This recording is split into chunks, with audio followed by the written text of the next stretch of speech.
des amis qui voulaient exhiber leur voiture inspirée des Hot Wheels. Bon, j'ai des fiches d'information. Tu vas apprendre au fur et à mesure qu'on avancera. Je vais juste appuyer sur enregistrer et... J'aurais jamais deviné, Ellie. Me lâche pas d'une semelle. La plus grande experte Hot Wheels du monde va te faire un cours magistral. Tout a commencé avec un ingénieur appelé Elliot Handler.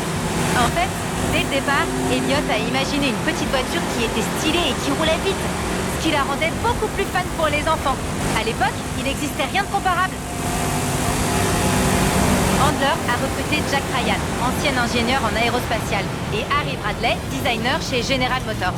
Ensemble, ils ont conçu les 16 premières voitures, qu'on appelle les Original 16, ou les Sweet 16.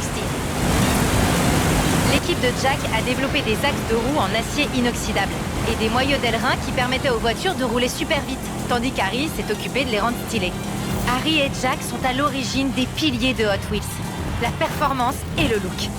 La Camaro Custom a été la première voiture produite et elle ressemble beaucoup à celle que tu conduis en ce moment. Ah, je comprends tout. Ouais.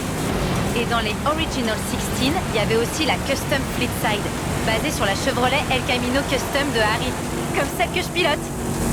La plupart des premiers modèles s'inspiraient de Hot Rods et de Muscle Cars, qui étaient en vogue en Californie à l'époque.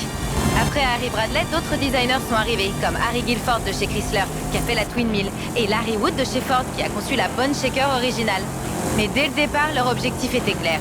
Faire des voitures conçues pour rouler à des vitesses surréalistes sur un circuit en plastique. Waouh, t'as bien bossé le sujet. Bosser? Bah, j'ai mémorisé ça quand j'avais 6 ans. Tiens, un truc super intéressant. Depuis 1968, les couleurs font toute la différence chez Hot Wheels. Au début, c'était l'application d'une laque transparente sur un moulage en zinc poli, la peinture Spectra Flame, et ça donnait un effet métallique incroyable, proche d'une vraie voiture. Depuis, Hot Wheels a développé ses techniques de peinture pour obtenir toute une variété de looks et d'effets. C'est fou, non? Il y avait aussi le liseré rouge sur les pneus, comme sur la voiture que tu pilotes en ce moment. Les pneus à liseré rouge étaient trop classe. Ils sont caractéristiques de cette époque et sont très recherchés par les collectionneurs.